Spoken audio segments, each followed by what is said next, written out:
The knight of this tale is Burger Jurger, a great bird of valor who hated murder. Though murder she did, and often so, at the stalwart command of her clan, the Crow. That was a poem I wrote about my animal familiar whose name is Burger Jurger. I love her a lot.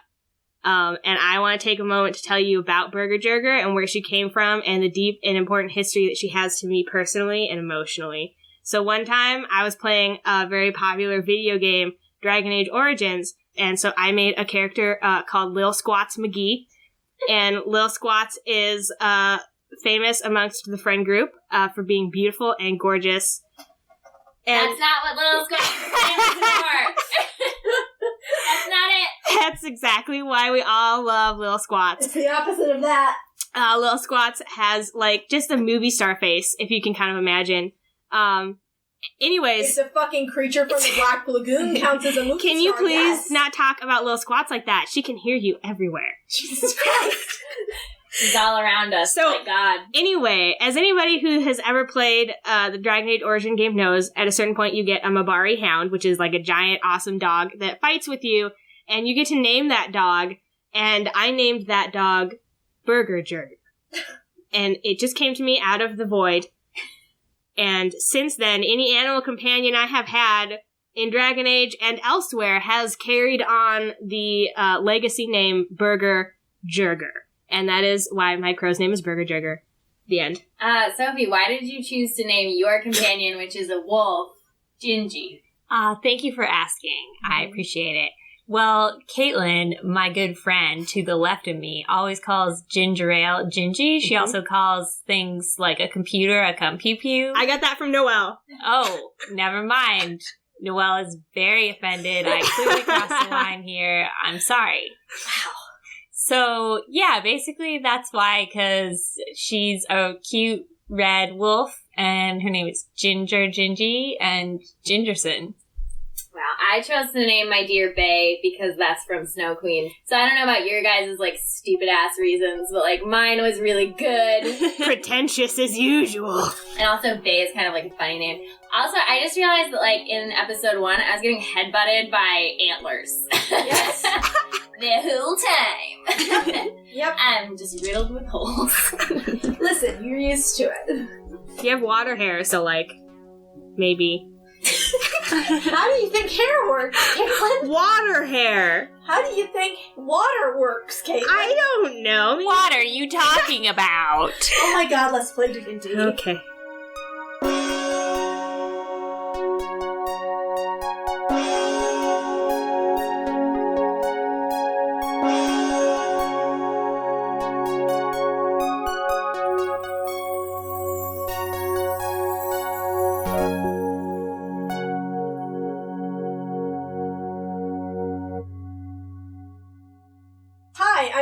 I'm your dungeon master.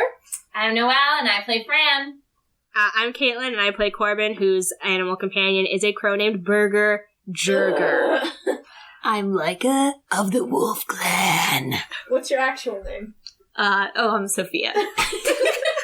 I'm full method. I am wearing a wolf skin. Can you please stop sending wolf pelts to me in the mail?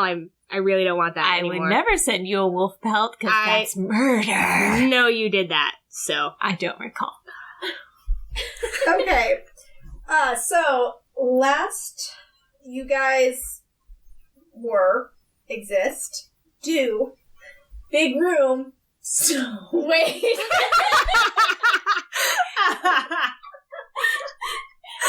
Cat's losing it.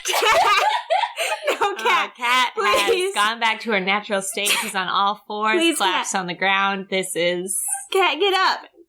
Cat, you can do this. Cat, please. Cat, I am the challenger. Cat, you may not be able to carry it, but I can carry you. Cat, rise. That's not how that... I'm really sorry. You're gonna carry that weight.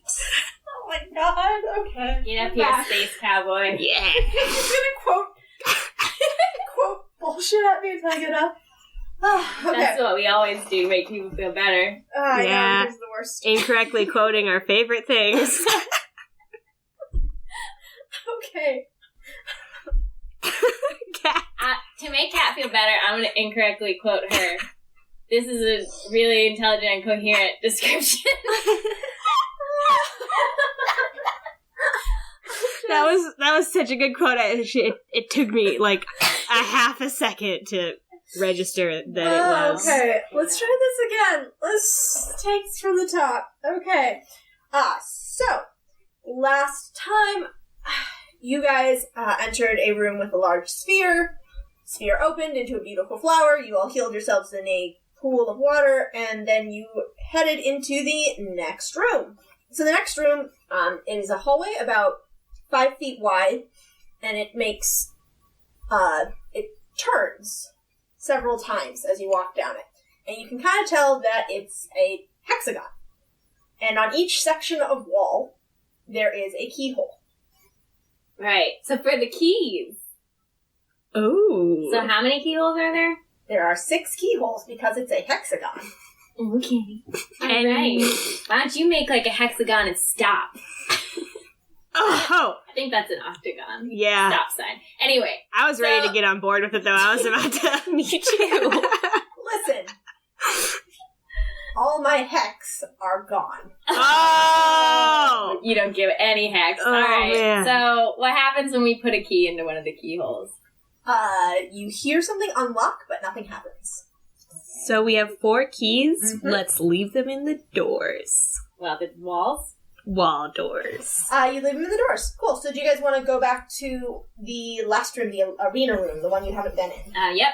Let's do that. Okay, so you go back to the arena room. This is another hexagonal room. There are portcullises on each one of the walls. And when you walk in, the doors, predictably at this point, lock behind you. Mm-hmm. Old hat. Yep. So, as you guys reach the center of the room, one of the portcullises opens. Actually, 2 of them open. And 2 dire rats come out. 2 fiendish dire rats. RUSs? I didn't think they existed. And roll for initiative! Dire rats. Sophie, while we roll, you might have some things to use against fiends if they're fiendish. I do. I got 11. I got a 4, which is not surprising, because Fran should honestly have negative initiative. That's a 7. Okay. So, the rat goes first. And it is going to lunge straight for Corbin. So there's 2 rats? There are 2 rats. What do they look like? Are there any differentiating... They're rodents of unusual size. They are rodents of unusual size, yes. They are enormous rats with glowing eyes and... Mm-hmm.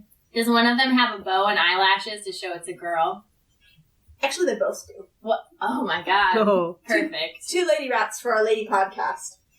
Okay, so the rat is going to lunge at Corbin. No, 8 does not hit your armor class. Amazingly, no. Okay. No, it doesn't. Alright, then Corbin, it's your turn. Cool. I am going to take my spear. I'm going to tap that little lady rat right on her head with it. You're just going to tap her? I'm going to tap her hard. I'm going to... It's called stabbing, Caitlin! You're going to stab the rat! I mean, I guess that's a word that you could use. I think Corbin's about to have sex with the rat. That's... I'm not cool with this, Corbin.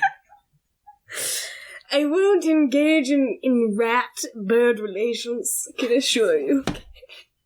Oh, I got a 3, so it's not going to be an issue.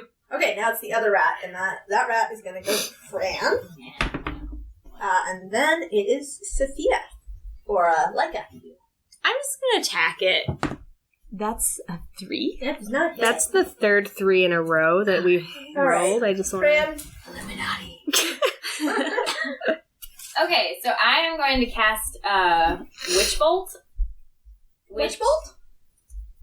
Witch Bolt. Wait, Witch Bolt? Witch Bolt. Yeah, but Witch Bolt. A witch's kind. But which witch? Okay. A beam of crackling blue energy launches out toward a creature, and it's going to be a sustained arc of lightning, and on a hit, the target takes 1d12 damage. Okay. Okay, so that is 18. That will hit. Oh, 12 plus 6. Okay, it's fried. You have some crispy fried rat. That's right, it's not that hard. Okay. So, it is back to the top of the order with Rat 2. And Rat 2 is going to try and avenge its fallen friend. Who knows? Yeah, come at me. Or maybe they're fallen lovers. I don't give a shit. I hate rats. They were both girl rats. I forgot that. She's going to try and avenge her fallen friend or foe or possibly lover. We don't know. We don't know much about rats. I laugh. Oh, no, that doesn't hit. That's a 4. And now it's Corbin. Me. Mm-hmm. They're unlucky rats. Yeah, they are not lucky. I'm gonna use my cantrip Produce Flame. Okay. And on hit, the target takes 1d8 fire damage. So. And I got 13 plus 6. Okay, that hits. 4 damage. Okie dokie. And Sophie? I'm gonna stab this rat. Stab it. That's 11 plus 6, so... That hits. Okay. That hit. It's good. You're fine. It's dead. All right. Super dead. I killed it. Super dead. Good job. Yeah, we killed these rats so quick, you guys. Good job. So, as the second rat falls, another portcullis opens. And How many are there?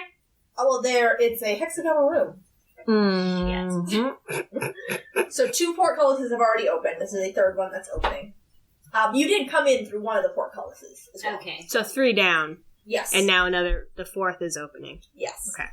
And what shambles out is, to put it mildly, horrifying. It is more or less a pile of flesh with eyes and a mouth.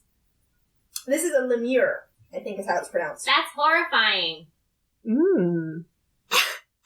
Laika's into it. I start crying. Great. So, Corbin, you are first. Well, I'm definitely, the tears are running down my face. And I can't see very well because I'm crying so hard at just, how upset I am at the way this thing you're going to looks.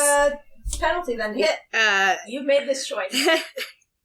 I'm just being realistic, you guys. I'm sorry. I use shape water to pull the water out of Corbin's eyes. It's not your turn, Fran.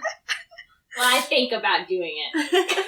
Okay, I guess I'm gonna cast Produce Flame. You said it's fleshy, right? Yeah. I'm gonna It's cast, just like a shambling mound of flesh. and I got I got 17, but I'm taking disadvantage, right? So I have to roll again.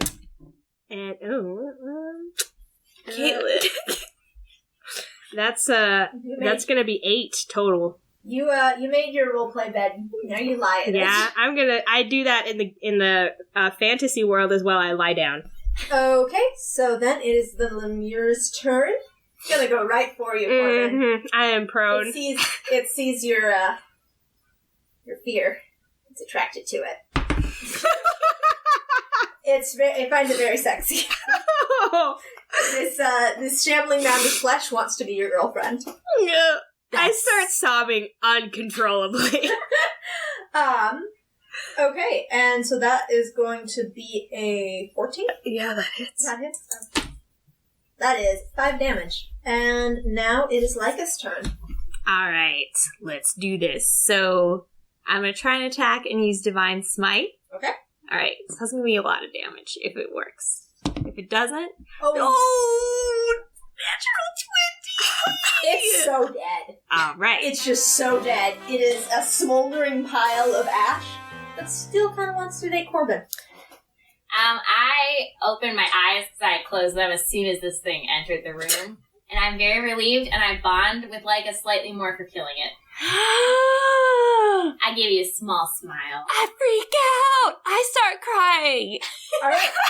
I stop crying because I'm very happy that the thing is dead. Alright. Although I'm unnerved at the fleshy smell of cooked meats. It smells delicious, honestly. I'm unnerved by that, though I don't like it. I take a nibble. No! I start to cry again. Listen, I'm a wolf. I know you're a scavenger too. Yeah, this but is our life. Not this. You're gonna take 3 damage from eating that. Worth it. Does it taste delicious? Kinda, yeah. Alright, worth it. Charbroiled, fiend. Okay, so, another portcullis opens, and at first, nothing happens. And then, you hear a noise that's deeply unsettling. like the sound of thousands of legs Crying out at once, only to be suddenly silent. Do legs cry out in your universe, Noel? Mine sure do. Anyway, a monstrous centipede emerges from this portcullis door. I get real hungry. Whoa! I am freaked the fuck out by this. Not cool. Its size type is huge, so Bring on the buffet. It's a sizable centipede. So Corbin, back to the top of the order with you. You're gonna eat this thing. Yeah, I'm gonna lance it through the head. Okay. That's what I'm gonna try for. I'm not sure like which end is the head, but I take a wild guess. And I got a natural 20, suck a dick. Oh. All right. Okay. Oh, sweet. Oh, I'm so excited. Okay. Double damage. Okay. So that's a 6 plus a 3, plus a 3, plus 3 again. Okie dokie. So then it is the centipede's turn. Yeah, well, I'm gonna eat it. It's gonna go after Laika. Laika, you're the last one to... I don't know. I guess I'm just gonna go after you because I feel like it. It's personal. Okay. Personal now. That is going to be a 19. That's gonna hit. So that's gonna be... look at you. What? Lucky. That is 4. Oh, ow. Ooh. Okay, now Fran. I hate this guy. I have been struggling not to throw up for several reasons, because y'all are super gross, and because there's a giant centipede in the room, and I'm gonna cast Scorching Ray. Scorching Ray. I got a 2. You scorch the wall. The wall smells dank. I look directly at Fran like I think she's some kind of idiot. Your turn, Corbin. All right. So I cast Moonbeam. What's It's a Constitution saving throw. It's gonna be a 10. That doesn't make it. Sweet. So how? So I get to do 2d10 Okie dokie. damage to you. And that's gonna be 8 plus 5. Okay. Now Hungry. it's the centipede's turn again, and it's real mad at you, Corbin. No. You're the one who keeps hurting it real bad. So it's gonna hurt you real bad because that is a 16. So that's gonna be 14. Well, that is all of my hit points. I can heal you. I have lay on hands. Does that heal me if I hit 0 though? I don't have to make saving throws after this? So you are out of hit points. That means you have 3 rolls of a d20. If you roll above 10, you succeed. If you roll below, you fail. If you fail 3 times, you're dead for good. I'm gone skis. If you roll above 10 3 times, then you are stabilized. And you can be healed. If someone gets to you before your third failure, you can be stabilized by healing. Cool. I don't regain any hit points upon stability though. I'm just like at 0 but like not dead. Yes. Correct? Okay, cool. Oh, Corbin, oh no. I'm really worried about that guy. Like, it's your turn. Okay, so I'm going to use lay on hands, and I do touch the weird boob window. Oh, God bless you. When you say that, No. immediately take my hands off. and I'm Corbin like, doesn't say that. I'm just saying that in real life. I touch your forehead, and I'll restore you for 14 points. Am I like prone right now? Hell yeah. So I have to like stand up and shit on my next turn? Okay, I would just like to say that Corbin has felt a rush of warmth in his forehead and in his boob window. And he has never felt this feeling before. Alright, Fran. See if you can finish this thing off. Alright, I'm gonna use Witch Bolt. Witch Bolt? Let's not. And that is 17. That'll hit. It takes 9 damage. Alright, it is dead. Ugh. I immediately run at it and I pull off one of its giant legs and start sucking the meaty juices out. Oh no! Fran, I'm gonna have you roll to not throw up. Oh god. I get -3 for not throwing up. I got 12. You don't throw up. Oh, You just manage- barely. Just barely. I walk on over and, originally I was scared of this guy, but I'm like, I'm going to give it a chance. Okay. I So take some bites. as you go to take a bite, however, the centipede disintegrates from either end into clouds of black smoke, leaving behind a silver key. Cool. Yay! Did I eat it? Can I, spit the silver key out of my mouth and be like, No. is this? No. It's just sitting on the ground. You did eat horrifying centipede. Cool. Food turned to ash in your mouth. Yes! All right, well. Yeah. That was delicious.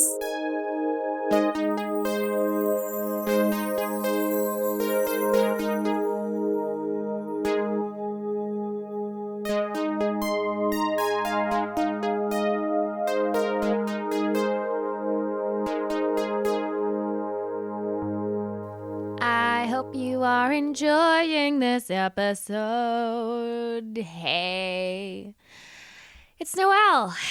I usually play Fran, but right now I'm playing at being an adult woman.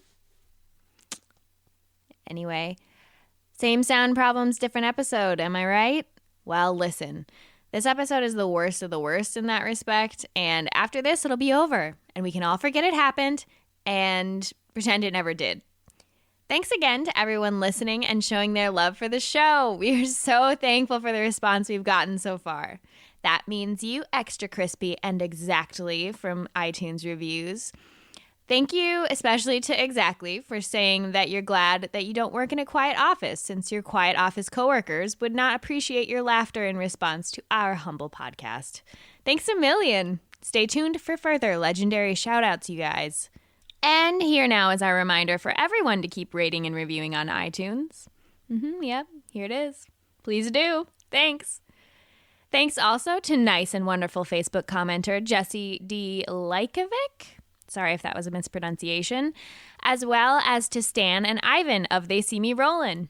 Your kind words and sharing of our content is so appreciated. And everyone, be sure to check out They See Me Rollin' if you're looking for more actual play podcasts. We, in particular, are especially fascinated and delighted by your inclusion of a goblin in your party. That's pretty cool. Thanks for your support, guys. Next, I want to introduce our Patreon to y'all listeners. We don't have everything set up yet, and we don't expect that much activity until we've posted more content, but we wanted to get the ball rolling a bit for people listening to this after we've posted more.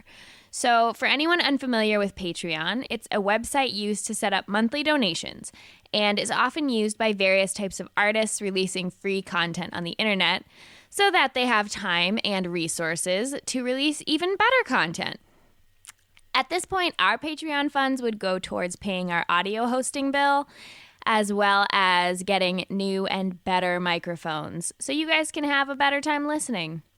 One of the coolest features on Patreon is that it has levels of donations that unlock various different features. Again, we'll probably talk more about Patreon at a later date, but we wanted to mention it now. As always, you can find our Twitter, Facebook, and Tumblr at damesanddragons.com. And we're so excited to hear your comments and answer your questions. We'll see you next week. And now, let's tell Chantel to listen. Chantel, if you're listening, the code word is solo. Chantel, I love you so much, and every day I go to sleep and I have a picture of you on the other pillow. That's a little weird. I also have a picture of Chantel. My bed sheets and my duvet cover are a collage of pictures of Chantel. Am I the only one who doesn't have pictures of Chantel near them when they sleep? I'll get you one. I've got a few to spare. Should I just make a mask for my boyfriend so that he is just has Chantel's face? I mean, on that's his what head? I would do if I was you. Perfect. Okay, perfect. Yeah. All right, Mike, if you're listening, I'm sorry, but this is the way it's got to be, honey. Chantel, the sleep raging is activated.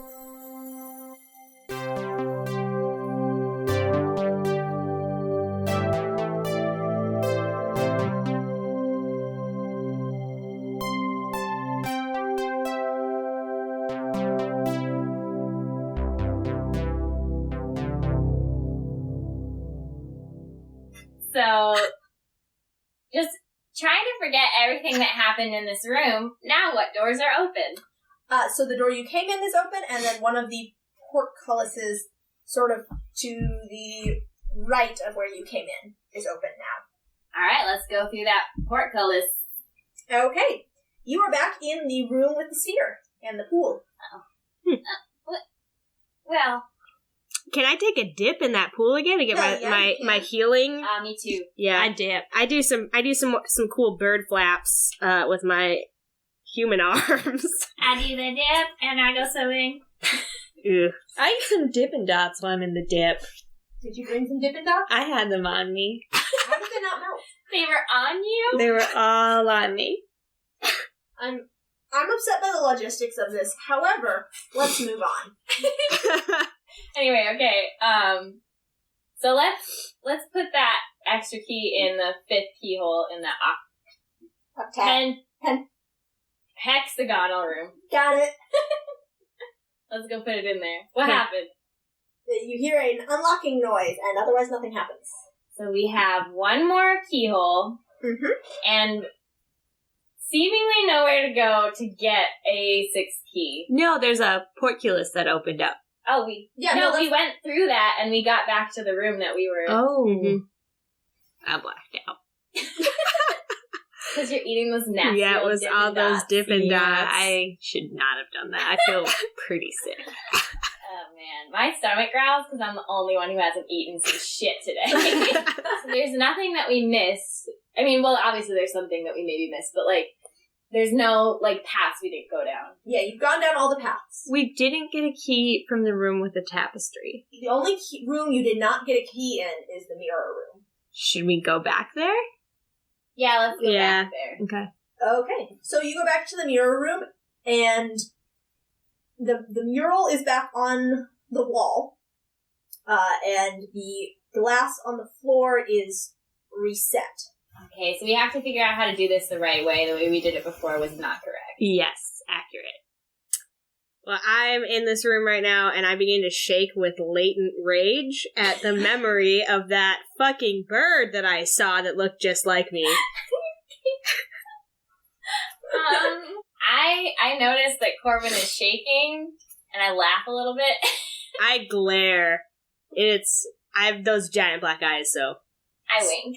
I say, we'll get that son of a bitch. I say, Thank you. I wonder why Laika is so willing to lie to Corbin all the time. I'm just convinced. I think it's human culture, and I am really into human culture. My question is answered. I no longer wonder. So, let's try to stand on the glass. This side of the glass isn't reflective. It's just clear. Mm-hmm. So now it is just peering down into emptiness. If we try to push on one side, can we, like, get inside there? You can try. Alright, I'm gonna try to push on there. I push it. I got a 10. You fall in, Alright, I'm in, you guys. and the water starts rushing. Yeah, water! I begin to laugh, and I try to leave the room. I did. It's locked. The door locked behind you. Damn It's all it. exactly the same. Ugh. Wait, can I take a closer look at the mural again? Yes, you can look at my very shitty It's drawing of the mural. so it's the same, basically. No. Actually, it is different. It is a mural of the goddess holding a disc-shaped mirror, which she is in the middle of flipping. And this time, there is a deer walking onto one side and walking off the other side. So, deer walking onto the top of the disc, deer walking off of the bottom. Can I... So it's something I have to do because it was a crow when it was Corbin. By the way, I'm like doing like backstroke because I love to be in water. Yeah, that makes sense. Okay, so maybe swim to the bottom, see if there's anything you can see. Alright, I swim to the bottom. It is pitch black. Alright, go back to the top. Yeah, you can't see Wait, anything. what about our strobing shirt? Your Yeah. strobing shirt. That's correct. That's right. Thank you. Yeah, so you can see where the water's coming in. There's about like a 2-inch wide gap on the floor. Mm-hmm. But otherwise there's nothing else in this room. The only thing of real note is that there is the mirror on the ceiling Okay. that you can't see through anymore. Okay. I now see myself. You can see yourself. And I don't get confused because I'm not an idiot. I would like to do a perception check on the mural. Sure. And that is over 19. Okay. I mean, it's over 20. So After careful contemplation of the mural, the thing you notice most about it is that it seems less like it's a step the more you look at it, and more that it's like the deer that's on the bottom is falling out. So it seems that the deer steps on the top and falls out the bottom. So it's a trap that we just walked into again? So now we know that it's a trap that we just walked into again. I mean... Is there anything like on the floor of the room that I could pick up? Like a rock or something? Nope. Okay. It's gotta be something I have to do, but I don't know, do I need to, stand, put my feet on it when I get up there? Yeah, yeah, try doing the reverse. Ooh. Yeah. Okay, so, after 5 minutes or so, when the room has filled with water, you try to stand on the mirror, and you come tumbling out the other side. Oh, God. And the key drops from the mural. Oh, thank God somebody competent fell. Well, I cannot be blamed for the way that I was raised to believe in my perception of the world. When you're attacking your reflection, you just had to stand on it. You just had to know that it was a reflection as step one. But anyway, I come out and I'm doing peace signs, and I'm like, "What's up, Corbin?" I look at you like you're a magician, because I can't believe what just happened. I am convinced that you've been replaced by a clone. All right, you guys have 6 keys now. Yay! Okay, so we put the 6th key. We gotta go back to that hexagonal room and replace. Or not replace, but put in the key. Okie dokie. You put the key into the wall, and the walls all begin to rumble. And then they fall one by one. They collapse into the floor. In the center of this room that is revealed, there is a monstrous bird with 6 wings, and it immediately... Who's gonna say, it's gonna lunge immediately at... Laika. Ooh. Oh, and it attacks you with an electric ray that shoots from its mouth. Oh, cool. Great. And that is going to be a 19. Ooh. That hits. Yep. And that is going to be 8 damage. Yow. Okay, now we can roll for initiative. So it's a big bird. It's a giant bird, 6 wings, serrated beak.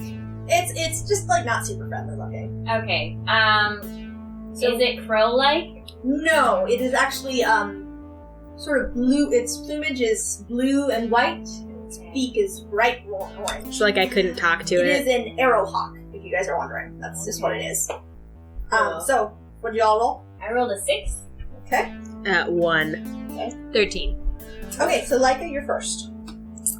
Okay, so this guy, what's his background? Is he is he a fiend, perhaps? Nope. No. Oh. Alright, well, I'm still gonna use Divine Smite on him, probably, if this works out. Okay. So that's a 19. That will hit. Alright. 24 points of damage. Ouch. It doesn't like that. It doesn't like that one little bit. Okay, so now it is the arrowhawk's turn. It is gonna retaliate. It's not happy. It's not a happy camper.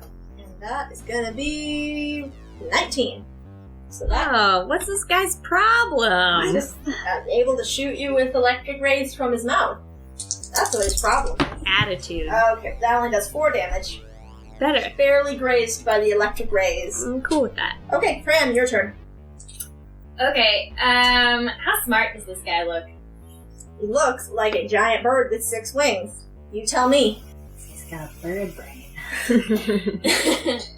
Wow. I am extremely offended by that joke. Extreme. Isn't your intelligence score really low? Yeah, but I'm still offended. I'm gonna cast Poison Spray. Okay.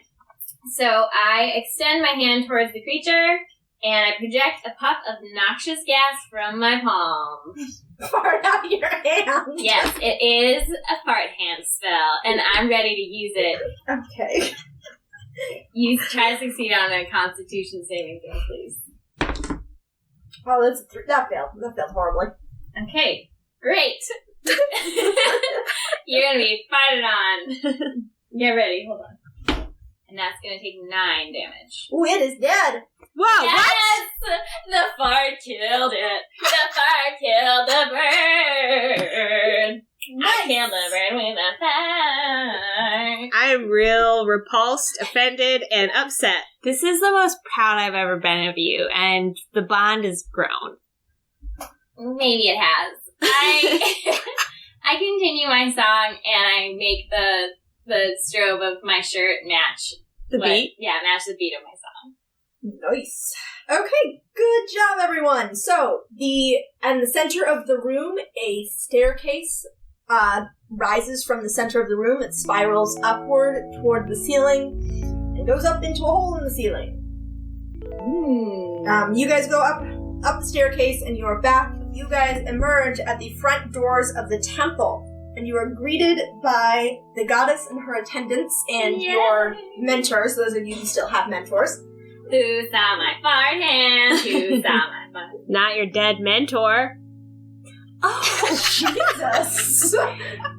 Dude, what the hell? That's rude. I apologize. I cast poison spray on Corbin. You're gonna need to make a Constitution saving Okay, throw. wait, hold on, okay. And I got, 13 plus 5, whatever that is. Alright, my fart does not affect you, but know that I did do it.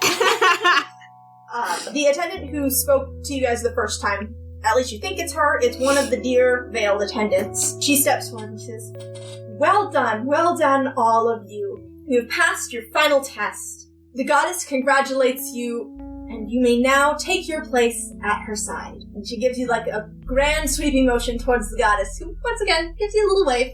Oh, I wave back. Oh, me too. With both hands. Oh. So, you guys, you walk over to the group of the goddess and her attendants, and the goddess takes each of you, she takes your hands in hers, and she gives you a kiss on the forehead. Oh my god. I roll to fall in love with the goddess. I don't act any different from you. I'm gonna roll as well. I am in love. This is the person for me. I'd like to roll to touch emotion. Just like, briefly, you know? Like a glimpse of it through my bird eyes. Touch emotion? Yeah, like touch it, like not physically, but like, you know, grasp the concept. I got an 8, so I don't. You have no idea what No, emotion is. I'm not sure about it, but I know it's there, and I want to feel it. Okay. Your mentor buddy, Sophia, your mentor buddy, comes up to you and gives you a big clap on the shoulder. Good job, kid! Thanks, Dad! I mean, buddy! And Demora comes up to you and gives you a hearty handshake and says, I knew you could do it. Thank you. Thank you. I didn't know I could do it. And Fran, you don't have anyone, but Bay comes and gives you a little lick on the face. Hey, babe. Well, now it is time for you to come and join the goddess in the city temple where she is residing. Please, if you'll follow me, the attendant says, and ushers you all away from the forest, away from the place you guys have called home your entire lives. This is, for some of you, your first excursion into the city. You're out of the forest. Me. Never been? Laika's never been? I've been out. I tend to hang out in the city. I like it there. Yep. So the city of Estra sprawls all of the island that is not covered by forest. It is enormous and beautiful. The buildings are all made of this white, polished stone, and they have blue glass windows that glisten in the sun. There are vehicles that whiz up and down the street that are floating. Floating carriages and sort of like floating motorcycles. I'm afraid of those. There is shops, and there are just so many people. Like, this is more people than, Corbin, this is more people than either of you have ever seen. I lean over to Laika and I say, I can't believe all of the crows here. So many. I can't even hear what you're saying because I'm trying to sniff everyone's butt. I'm loving the scents. Okay, so the wolf attendant the attendant with the wolf veil kind of gently takes you by the shoulder and like guides you up from that level of people and says, "Humans don't sniff butts." I sniffed the attendant's butt. All right. So as you are all walking into the city, everybody stops and stares because this is not at you guys, because you guys are fairly inconsequential, but this is the goddess who's walking among them currently. And there is a carriage waiting for her, which she steps into with the 2 deer attendants.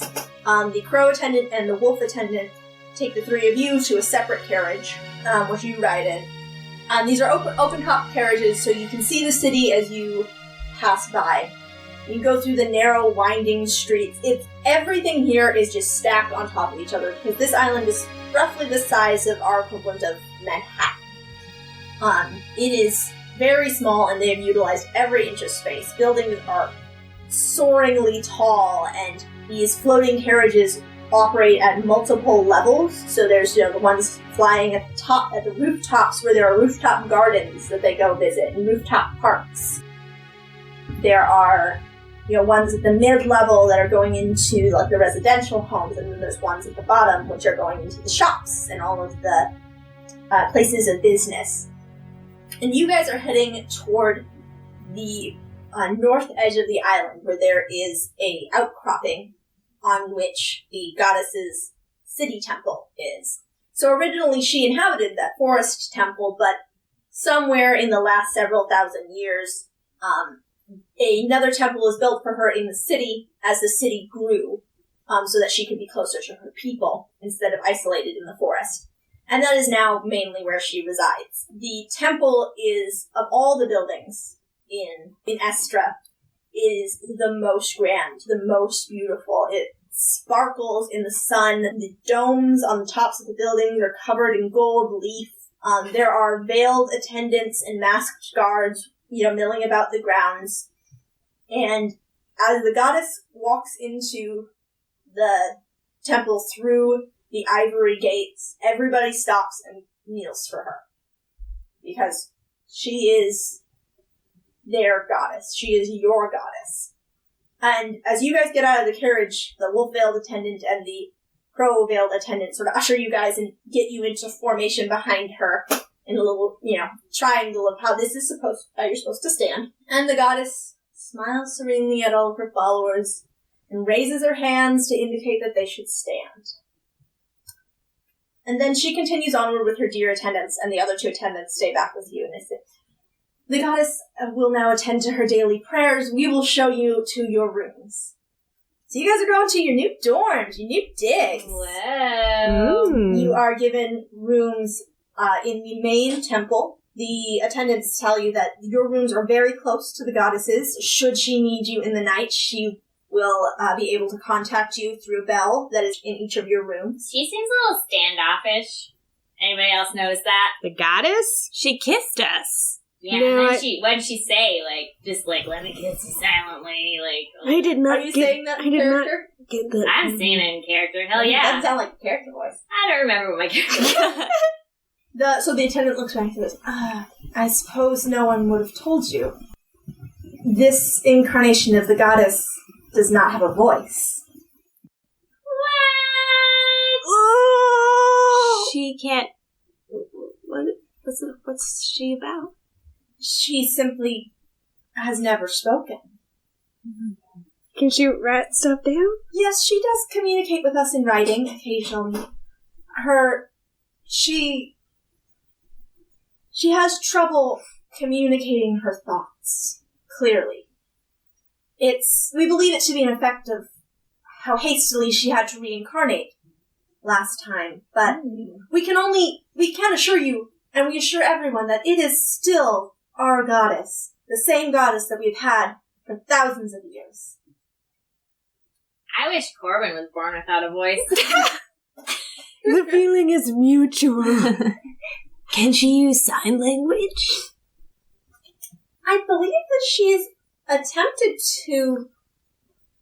She doesn't spend much time apart from her main attendants. The other 2 that you saw, I think they have a way of communicating with her with hand gestures, but we're not allowed to know it. Can I just say, it seems weird that you'd have to reassure us that she's the real goddess just because she can't speak? Like, that never occurred to me that would be something that I would think, because she can't speak, she's not the real goddess.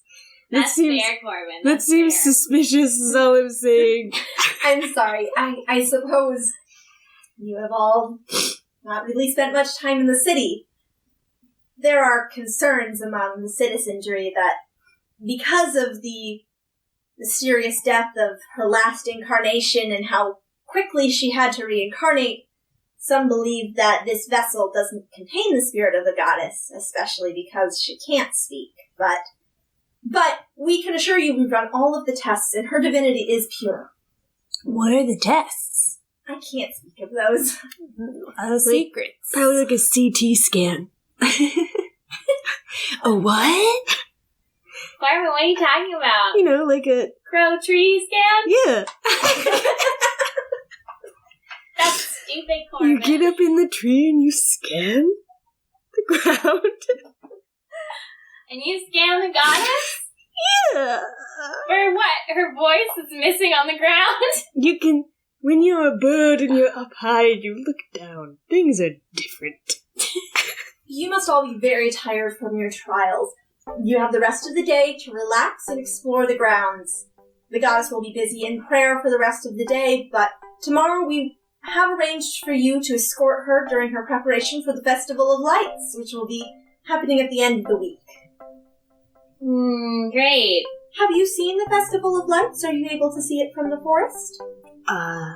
I see the moon, and the stars, and the sun. I've seen the Festival of Lights. Oh, how nice for you. Yeah, it was pretty nice. Oh. But you must all be so tired. I'm sure there'll be plenty of time to discuss the festival later. Please, retire to your rooms, enjoy a bath, explore the grounds. I've bathed enough. Please, let any of us attendants know if you have any needs. Where's the snacks? I will have arranged to have refreshments brought to your rooms. That's dank.